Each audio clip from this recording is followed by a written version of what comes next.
Salamat, mothers, from Wakan Community Baptist Church, Antamo, Luwak, Itugo.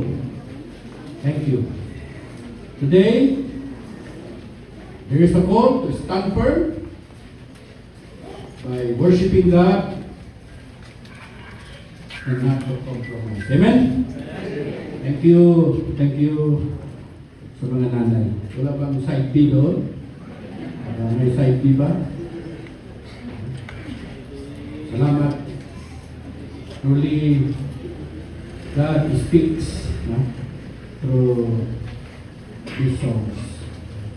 Kaya mag-alala, ang pastor dito ay may back-to-back na concert mamayang gabi. Pagkatapos ng fellowship, the singer and romantic pastor kissing will render us a concert. Pag napapanood sa pastor sa kanyang mga genre o gusto niyang gawin sa buhay, umawit, ay nakaka-bless na may sarili siyang composition. Ako rin magaling at gusto kong umawit. Magaling naman ako sa awit. Sa puso, pag lumabas lang dito, nagigis-gas. Pero sa puso, perfect. Yung boses ko doon sa puso. Pero sabi naman ng Psalms 100, make a joyful noise. Agree naman ang Bible na kahit sasaktan yung tainga ng kapitbahay ko, kaya minamaster ko na lang sumawit pag naliligo ako. Doon, perfect yung boses ko. Salamat sa Panginoon sa pagkakataon na makapag-partner sa ministry ng Bigel, as I had been part in this ministry long time ago sa ating local organization dito. Pero salamat sa Panginoon, isa lang ang gawain ng Panginoon. At pinala kami ng Panginoon sa Nueva Vizcaya. And praise God, there is now a group of believers sa sentro ng Kapitolyo ng Bayunggo. Madamang Aramidin, the believers si Jai, kay Kapilya. And we thank the Lord for His provisions. Marami naman doon na hindi talaga well off, financially. Pero salamat sa paggamit ng Panginoon sa kanila para makita nila ang trabaho ng Panginoon na sila ang gagamitin. I always say to the believers, maganda tayo din magtrabaho para yung next generation at least makita nila na tayo ang nagbuhat, tayo ang nagtrabaho, nagtulong-tulong para matapos yung kapilya na ito. So, papasalamat kami na almost, pero malayo pa. Okay, pag-pray nyo kami dahil mahal ang mga materialis. Parang dito sa Pico, kita natin yung announcement kanina. Kaya natin isang floor lang, nandun na pala sila kay third floor. So, what a blessing na dinatay ng Panginoon. Ang mga blessing na ito para magamit sa ministry. At lalo na dito na napaka-unlad ng bayan, ng lugar, and very timely na mag-reach out sa melting culture, melting pot ng grupo na dinadala dito ng Panginoon para sa business. At halo-halo na rin ang mag-reach out dito. Okay, so let's continue doon sa ating lesson. Ano ba tayo? Ayan, wala na yung lesson ko. Doon na tayo. The will to pursuing Christ-like living. There is a survey. Halagang maunawaan natin na halagang napakalaga ng gawain ng Panginoon. There is a survey. Nagtanong yung mga nagsusurvey about the involvement of the church itself. Sabi nung nag-survey sa inyo, pastor, how many are really active Sabi dun sa survey, sabi ng pastor, yung crisis, problema. I think 60% are active. And maybe only 40 are inactive or not active. I think it's more than half. Yung isang pastor, how about you?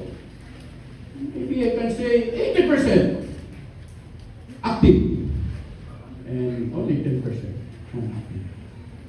How about you, pastor? No problem. In our church, it's 100% active. 50% active for the Lord. 50% active for Satan. Everyone is active. Mga kapatid, we cannot compromise.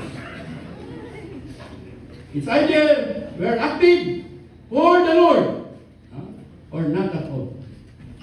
No compromise. Hindi pwedeng ang church natin mamamatay. No?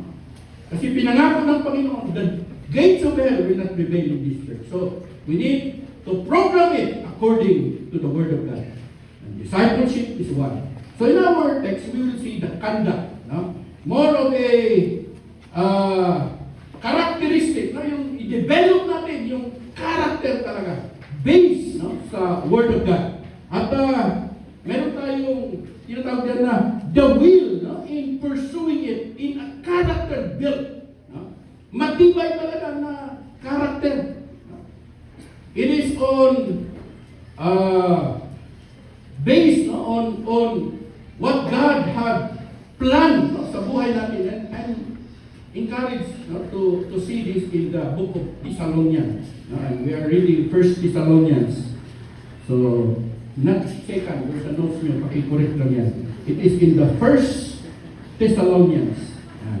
Hindi na natin balikan yung sa taas, yung steadfast in faith, may katuloy yan with gravity, yun yung winning, speak the fact, with grace, yan yung sa Ephesians natin kanina, then continue to serve and function with a growing attitude.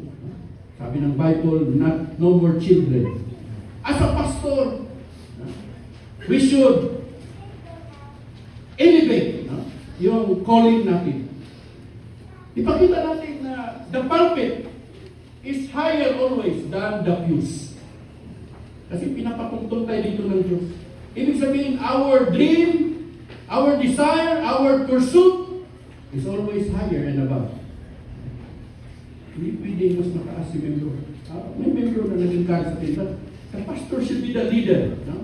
And we pastors should direct and guide. So this afternoon, may tina lang ito, kailangan we'll start by seeing the number one conduct or characteristic na kailangan natin in such a time as this, in a Christ-like life in the church. Kailangan natin ito, mga kapatid. So, number one there, it is with courage. So, there must be courage. There must be courage. In 1 Thessalonians chapter 2, meron akong tatlo na i-share dyan na basis ng courage. Ating basihan. Bakit sinasabi natin na may courage dapat tayo? Ang sabi niya dito sa chapter 2, 1 Thessalonians, sabi ni Paul, as Christian, sabi niya, brethren, you yourselves, brethren, know that entrance in unto you, or the ministry, the Word of God, it was not in vain. But even after that we had suffered before and we were shamefully entreated, as you know, at Philippi, we were bold. Yeah, that's where we get the word bold, boldness or courage. We were shamefully entreated. Sabi niya,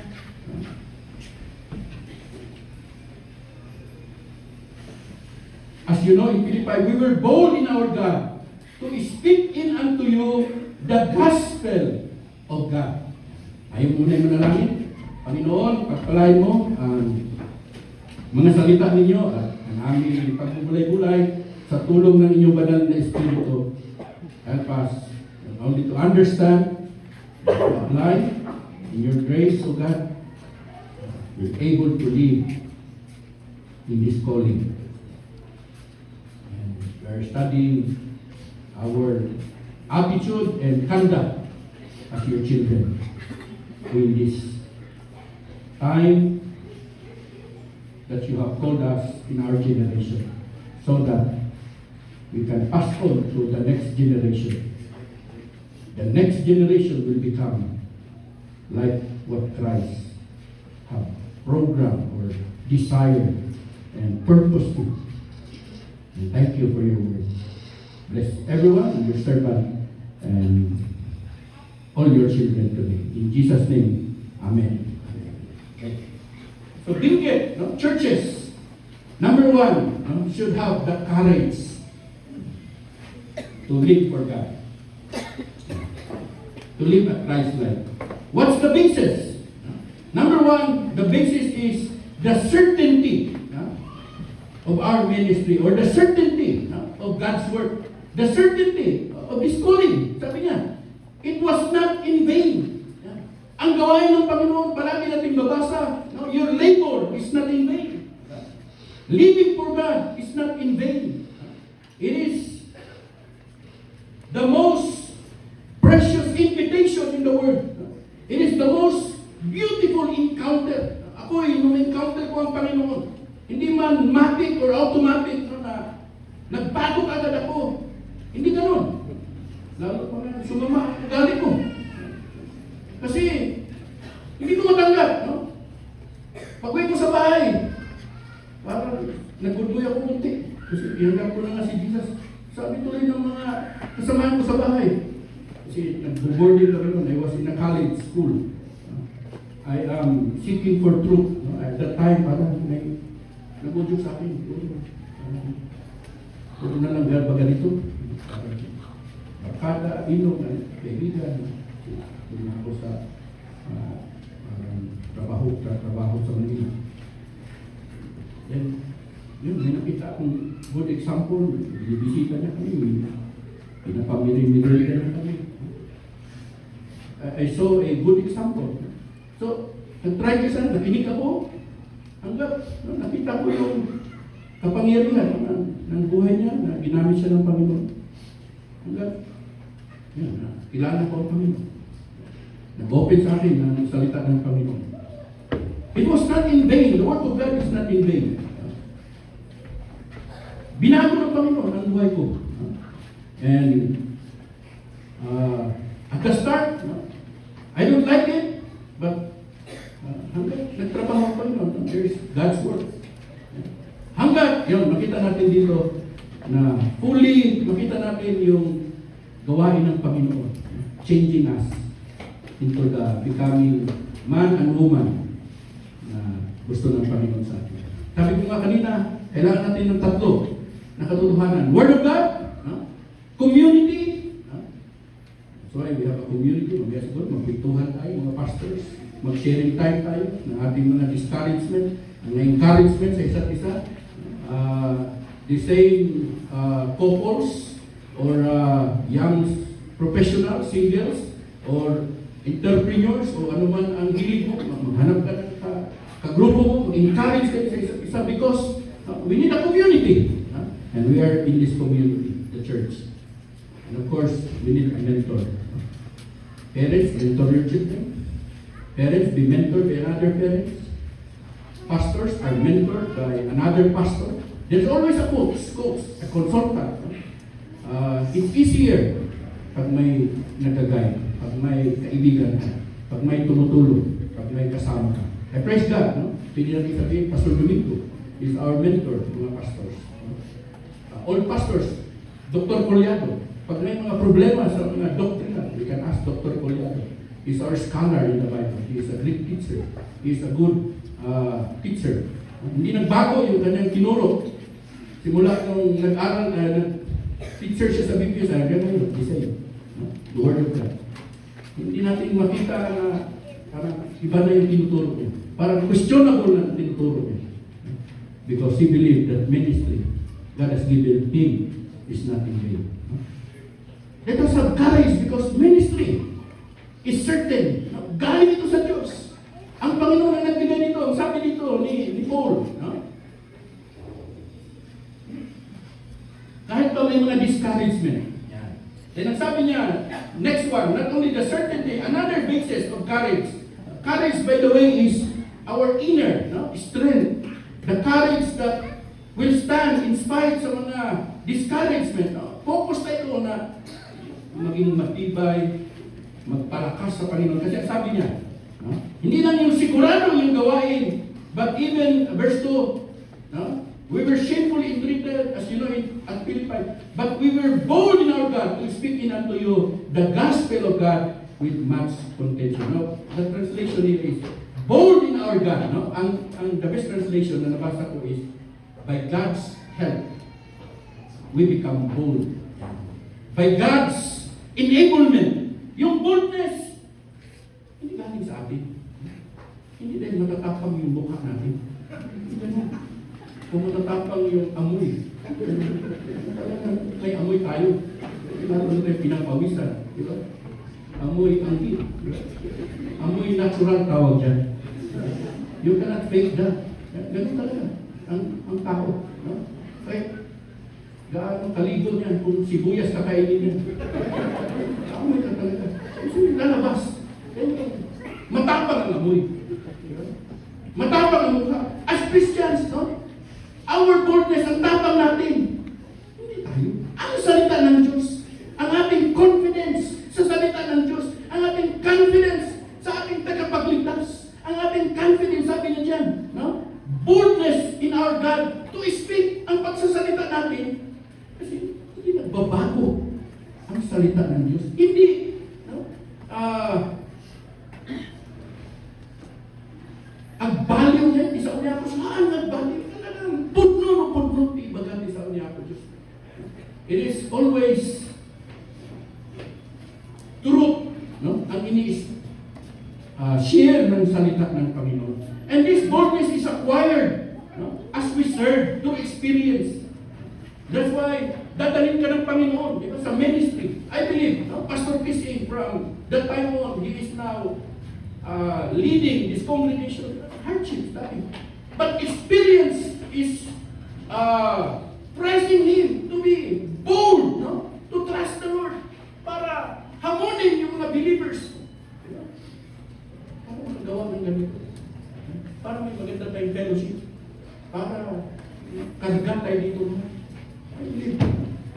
Bunga ito ng panalangin. Bunga ito ng matapang, no? Na desisyon. Ang sinasabi palagi ng pastor, God will provide. Tama? God will never leave us. God will sustain. God will pour His grace.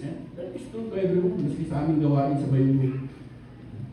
Akala ng mga tao sa unang kita, unang tingin sa iyo, unang pagpasyal mo or makilala ka nila.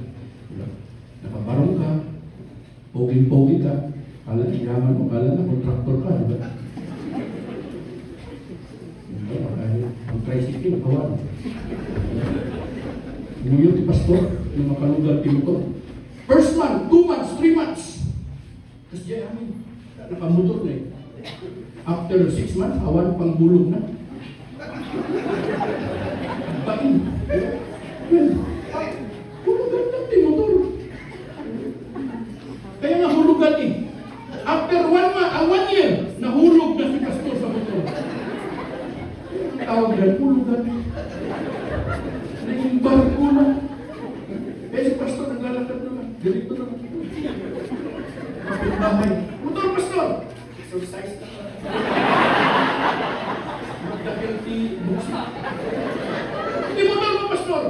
Dahil dyan reparan pala. Ay barko ganyan.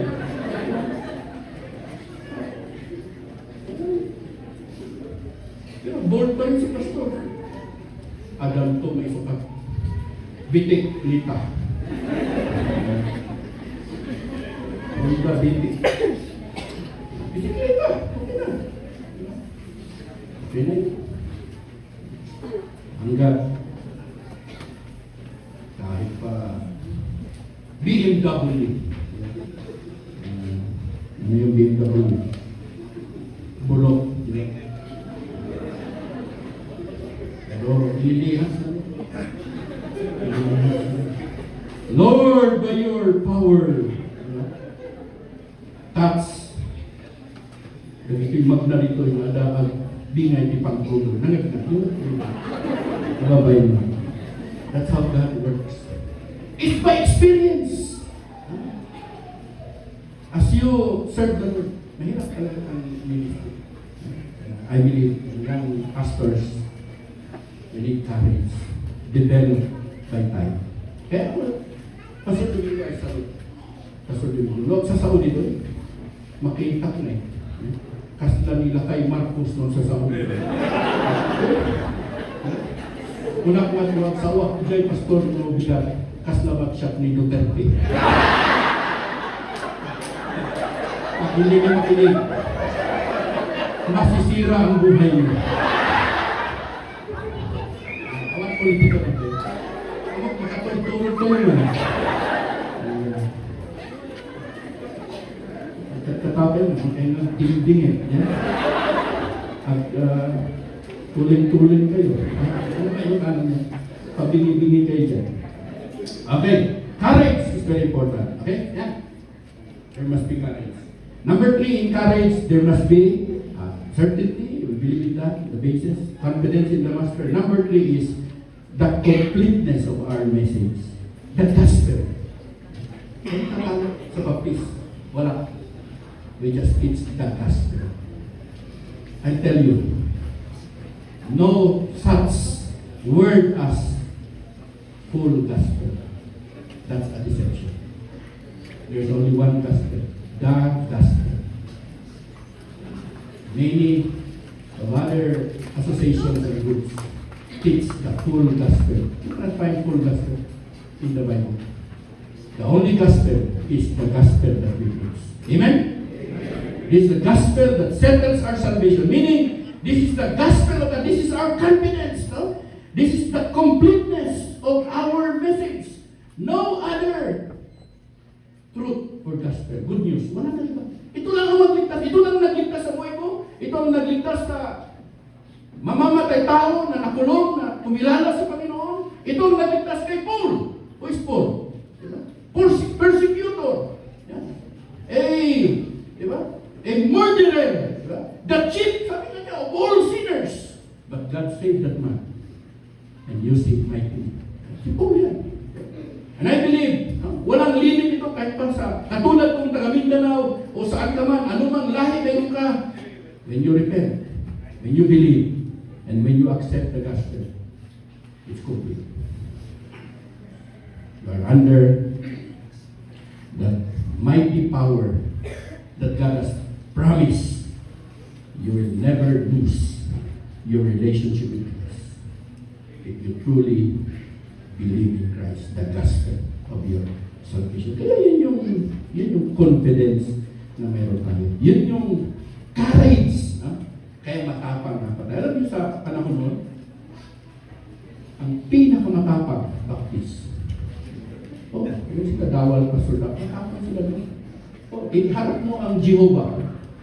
Ayaw ng Jehovah. Harapin sila. Takot ang Jehovah. Ngayon, Baptist akro. Jehovah ang kumakato. Dati Baptist ang kumakato. Nagbibisit ang Baptist house to house. Nag-win souls ang Baptist. Yan yung mga Baptist natin sa nauna. Kasi tayo, anong anniversary na dito? 70? Wala pa, diba? Sa Kabayan is 80 na. Anniversary sa Kabayan. 70 plus. Or na. Sa Mindanao, gusto nilang bumalik yung Binyan. Bethel will celebrate Centennial 100 years. 2029. Kaya gusto nilang after Binyan sa Liti, gusto nila ibalik ang Binyan kung pwede. Kasi magse-celebrate sila ng 100 years. Centennial. Bethel Baptist Church.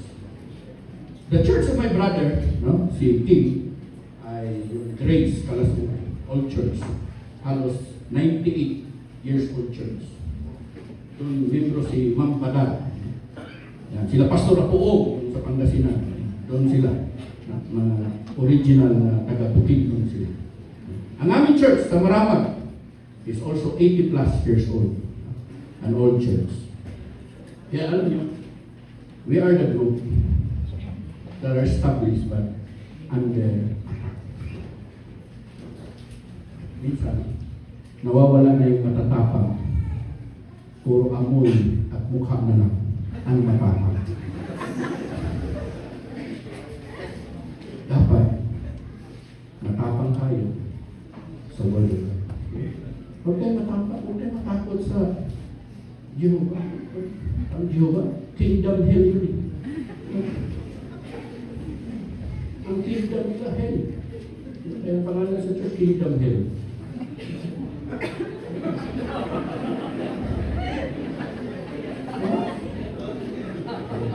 Wala na Jehovah siguro dito.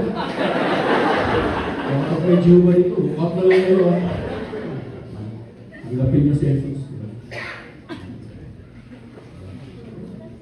O Iglesia ni Cristo. We have a truth. Okay, next. The next, number two, na handa or ugali, characteristic. Ang sabi dito ng 1 Thessalonians, hindi lang courage but honesty. Yan.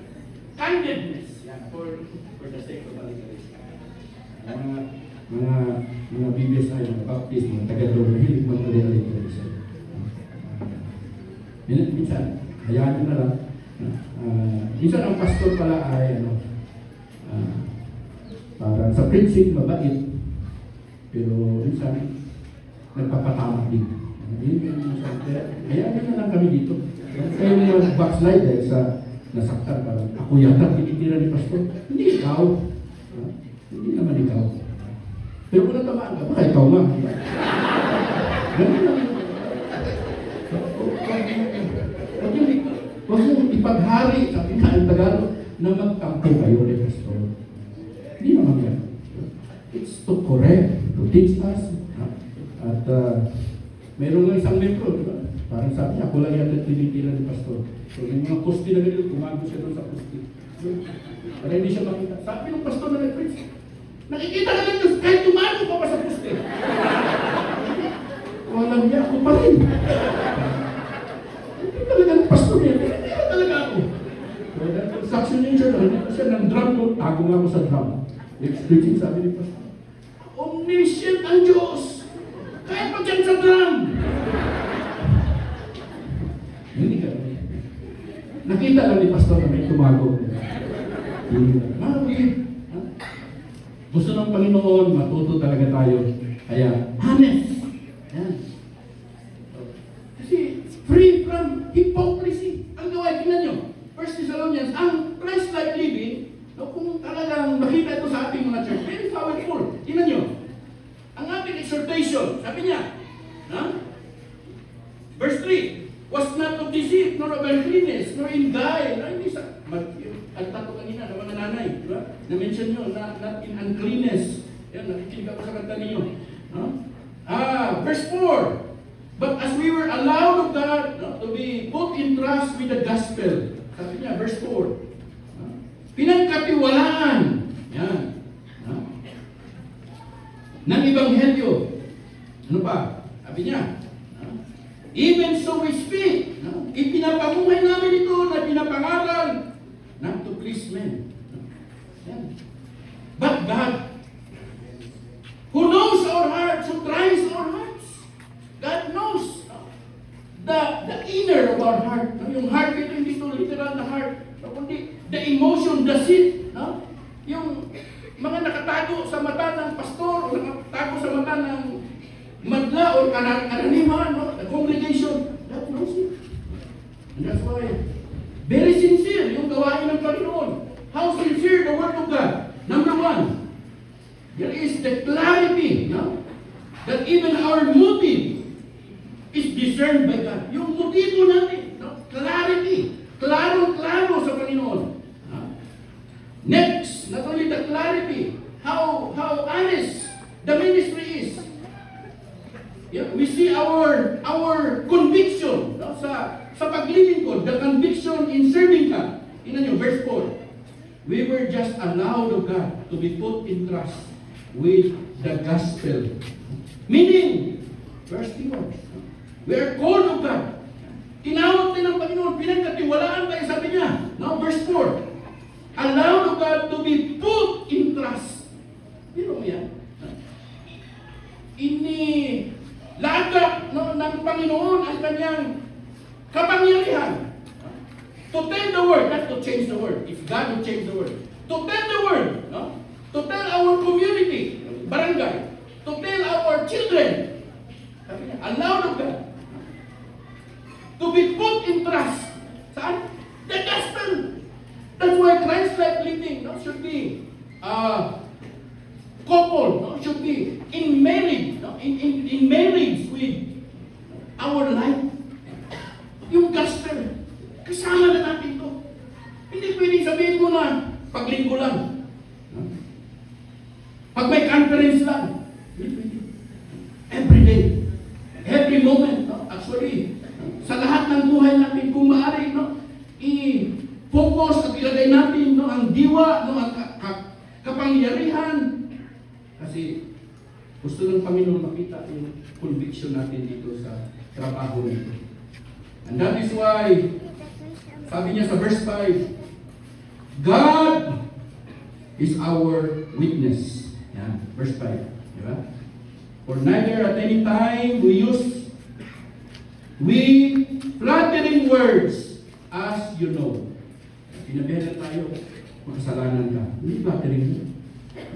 Papunta ka sa interview, and God convicts. And God moves.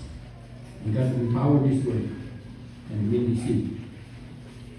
Not flattering words. Hindi tayo nagtuturo ng anong progressive gospel or tinatawag natin na prosperity gospel. We just help by meeting their family. But the focus is the gospel. Kita naman natin sa Bible na si Christ. Ginagawa niya. Nagpapakain mo na siya. Tumutulong para makinig sila. Dahil mahirap din makinig na gutom. Diba? Walang matibay na Kristiyano. Kahit sabi mo, spiritual yan ito. Kahit gutom kami, makikinig kami. Book out kayo lahat dito. Wala tayong lunch kanina. Kaya pinakain niya ng Panginoon. Salamat sa nagluto. Salamat sa masarap na pagkain. Tuloy, inatok tayo sa sobrang busog niya. Sobrahan naman ng kabusugan. Pero buti na yun. Kasi pangako ng Bible, walang Kristiyanong mamamatay sa gutom. Maraming mamamatay sa kabusugan. May narinig ka ba kayo? Nabaptis, namatay dahil walang kinain?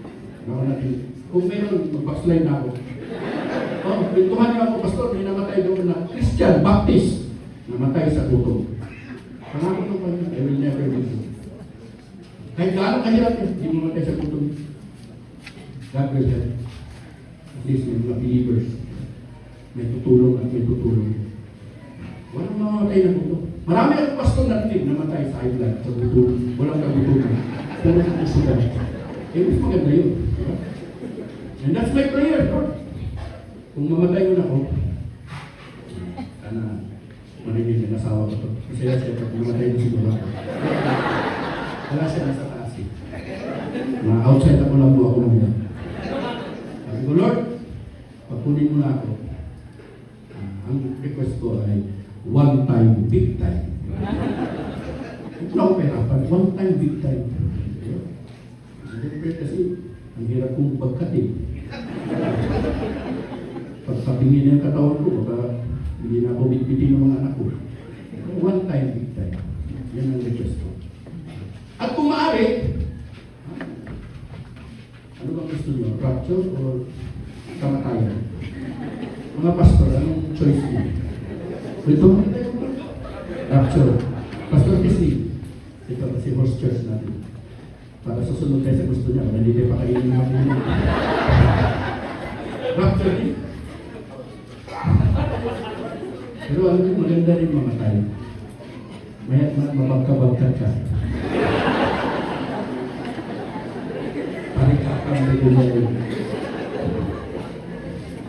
membro nga rason nga natay ka.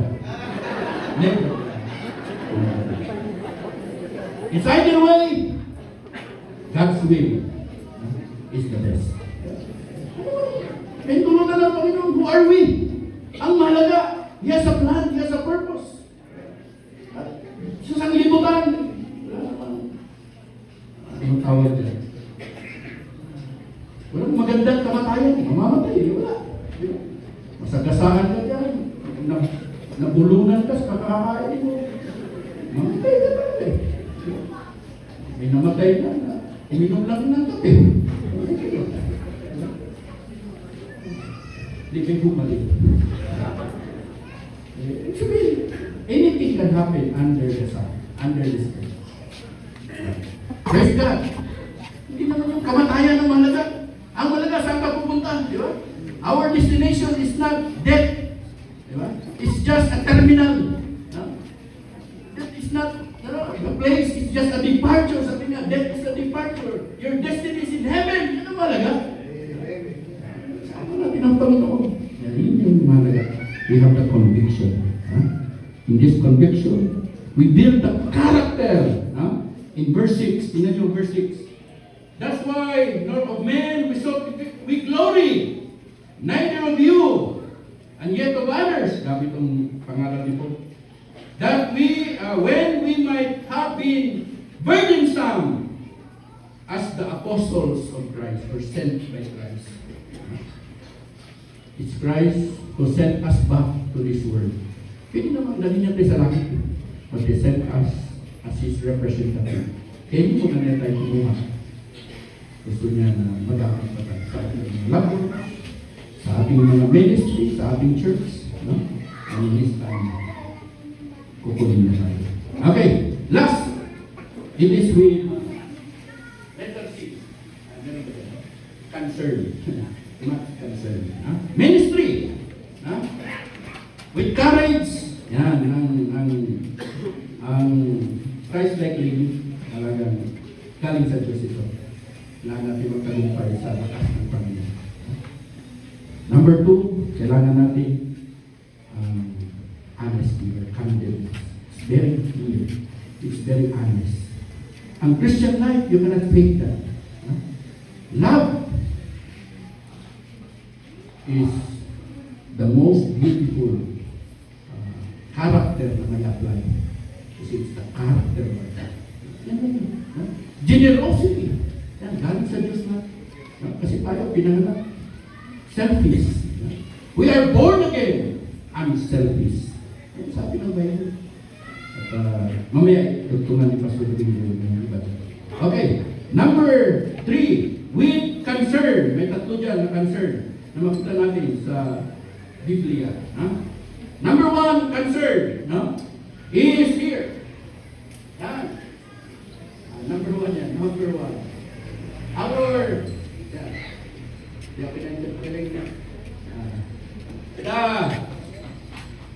The holiness, or chastity, sabi natin dyan, the second attention. In verse 7, but as we were gentle among you, even as a nurse cherish her children. A Christian is a Christ-like. We're likened to a nurse that cares his patient. Now, what's the uniform usually ng nurse? White or colored, light colored, or white. White talaga ang alam ko. Ngayon, medyo nag-iba. Noong una, it's only white. Doctors always wear white uniform. But if we scrutinize, check, what are the kind of work they are working? Sa nurse, anong work nila? Sugat. Mga sakit, disease. Gusto niyo pa? Nana. Ano ba? Lahat ng klaseng madumi na kinadidirian ng hindi nurse. Kaya matapang ang nurse, hindi ka madumi lahat ang trabaho. Dugo, di ba? Maggamot. Kaya malaki ang sweldo ng nurse. Sino ang nurse dito? Kasi mahirap yung trabaho niya. But you know, nurse and medical personnel, how dirty the work they have, they always wear bright and white uniforms. Because it speaks of chastity, cleanliness. It speaks of godliness. It speaks of holiness in the Christian life. We need to have a pure heart, like a mother, a nurse, cherishing, sabi niya. Isang nanay, isang nurse, gently, sabi niya, very gentle, hindi high blood. Sa pag-utos ng Panginoon, hindi kumukontra. Sa ministry, kahit pa, mahirap ang ministry. Mas mahirap na ang ginawa ni Kristo. Pero sinunod niya, sabi niya, not my will, but thine will be done. Diba? Sabi ni Kristo. If ever you like to pass this cup from me, yun ang prayer niya sa Gethsemane. Pero Lord, not my will. Alam niya, na ang kasalanan, ay kailangan masolusyonan dahil kamatayan at kamatayan at kamatayan ang bunga nito. At natupad na. And the moment we trusted Christ, we are crossover, sabi ni Pastor Domingo, kanina ba, we are transferred because we see the care of God as a nurse. And that's what is transferring to us. We are now the nurse of the world, to take care of the wounds, of the stress, of the problem of sin in this world. Eh kung hindi tayo makialam, kasi sabi natin, ang church kasi ano yan eh, non-partisan. Ang church kasi bawal dyan. Yeah? Ang church bawal i-preach dito si congressman, bawal i-preach dito si governor. But that does not mean we cannot pray for them in their office. That does not mean we can pray and support or whatever the good governance. They are the signing. Messenger. Silang nagsasign. Silang naglalabas ng pera. Sila talaga lahat. Sa aming livelihood. Nakita namin yung connection namin sa mga politiko. Kasi community kami. So everything na i-request namin, dadaan kami sa DOST. Ano DOST? Science and Technology. Yung mga machines. Dadaan kami sa DTI. Yung product na para mag-FDA kami. Then everything is paid by government to help our community. Kaya isa kami sa Premier Livelihood Community sa Nueva Vizcaya, and we partner sa mga members. May mga members kami na talagang tricycle driver na nagbaboundary lang, ngayon may sarili ng tricycle to our livelihood. Na evolution ng buhay nila. May mga bata kami na punta sa school dahil sa livelihood sa community. Naka-tayo tayo ng mga outreaches sa talagang yung malayo ng komunidad. We can do that. Kaya salamat ang Benguet dito, nag-reach out sa Salazar. Crossover na kayo. Sa Isiha. Diba? Crossover pa kayo dito ba na? Sa Ilocos Sur. Diba? Then hopefully, balik tayo doon sa Abra na naiwanan na probinsya. Mga kapatid, the work has so far, but there are many things to accomplish, but it starts with the chastity of our manner as Christians. How clean we are. We cannot lose if we have an unclean life. Mga kapatid, number 2. Number 2, verse 8. The commitment in our missiology. Yan. Missiology. Our mission. So sabi niya, so being affectionately, this is a commitment, very with affection, with love, with intention to apply God's love. Sabi ni Paul, with being affectionately desirous of you, of the people they are reaching. Grabe itong Thessalonica eh. Mga ano sila? Idolaters, di ba? Chapter 1, verse 9. No? They serve idols. Di ba? Ito yung lugar na mas marami pa yung kanto na puro idols kaysa tao. Ito yung Thessalonica. But God changed them because of the affection, the desire to commit into that mission. Kaya salamat sa ating missionary. In-announce niya dito parang ang laki ng gagastusin, ang laki ng paghahanda. But they are willing to leave the comfort zone in Bohol. Ano ba yung Bohol? Tourist town or province. Paganda ng Bohol, beach. And going to that mountain, claiming Thailand. Hindi na alam anong mangyari doon. That's their affection. We were willing to have imparted unto you the gospel, or not the gospel of God only, but also our own souls, because you were dear unto us. I think that's commitment. Young people, you are the next generation. Yan, narinig natin si Pastor Domingo. Kami, mga susunod na generasyon. Sakit-sakit na rin ang mga tuhod. Nararamdaman na namin ang pag-60. Wala pa naman, pero parang paramdam na. Diba? Nagpapahiwapit na. Kaya sa basketball, sa isip na lang. Hindi na magawa ang gustong gawin.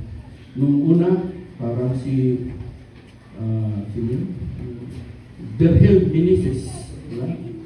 Ngayon, si Ace Berhel. Mga kapatid,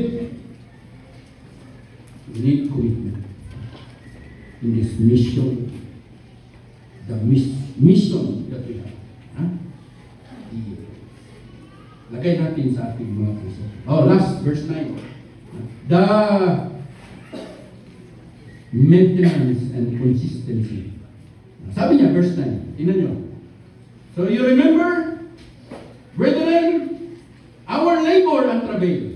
The maintenance of the ministry is hard labor. Yan. Alam ng mga pastor natin dito. Yung mga pastors natin na simulan ng work. The labor here is translated in a woman giving birth. And they call that labor. Not really labor. Yan yung translation dito. From the point of giving everything just to, yan, sabi ni Pastor Domingo, may purtis di anak na. Narinig ko eh.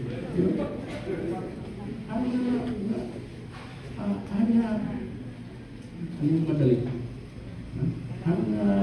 Nalaka. Nasaya ng anak.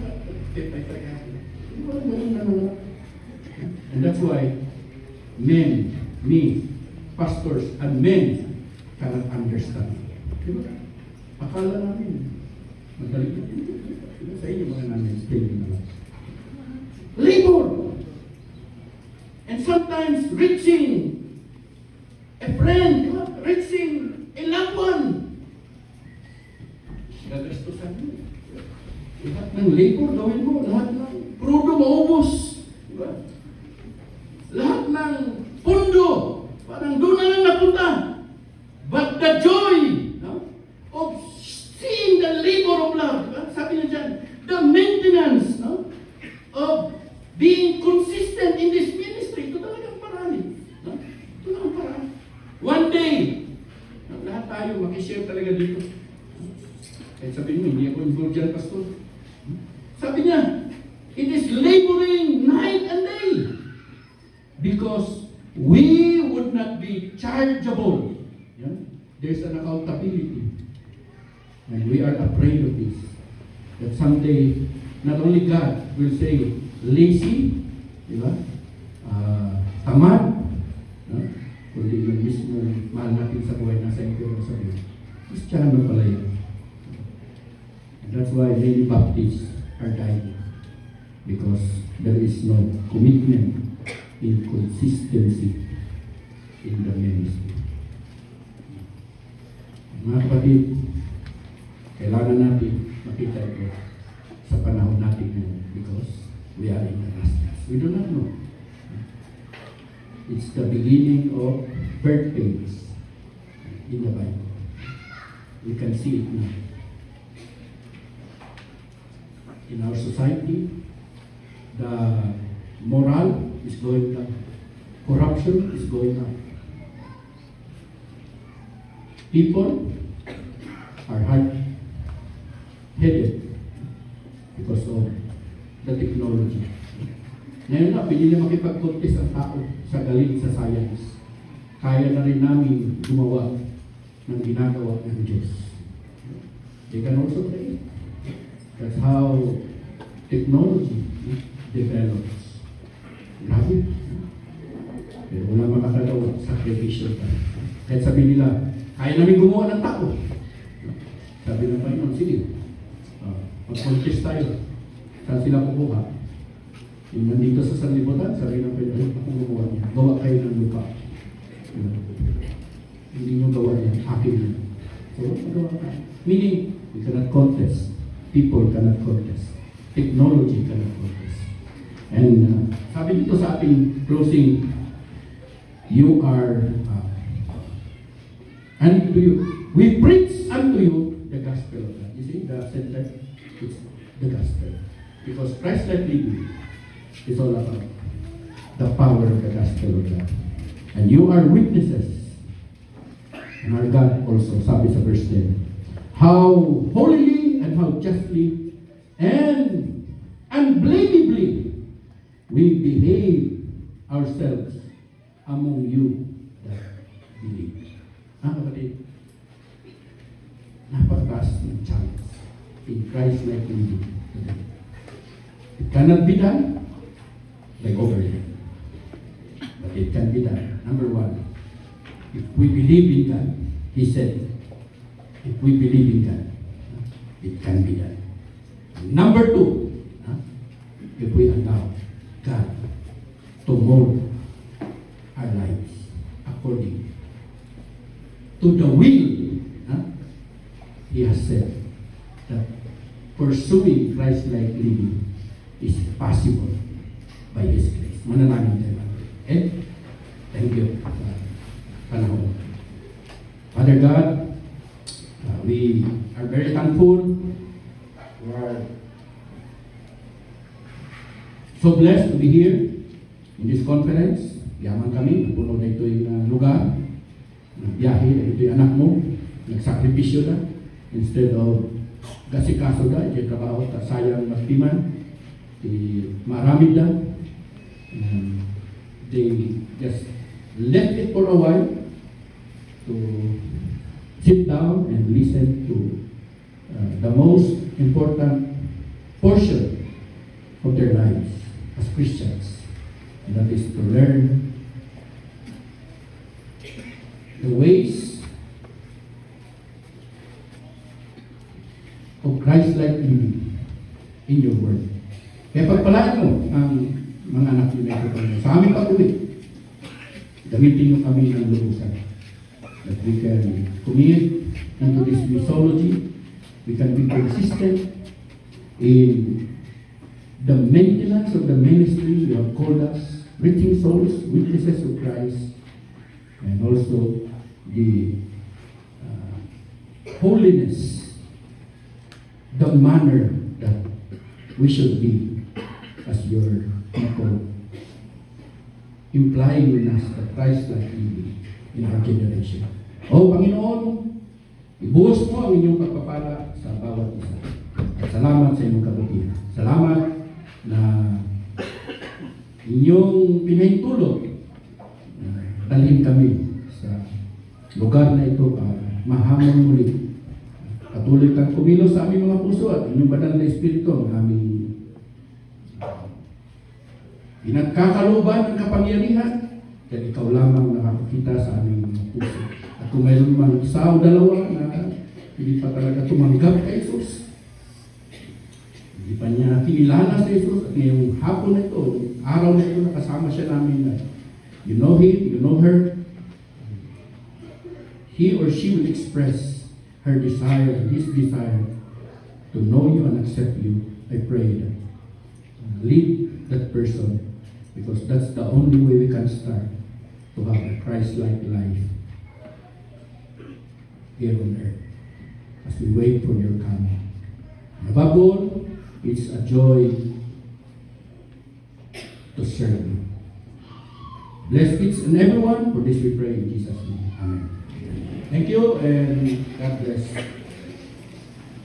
Bingen Fellowship of Fundamental Baptist Churches. Thank you.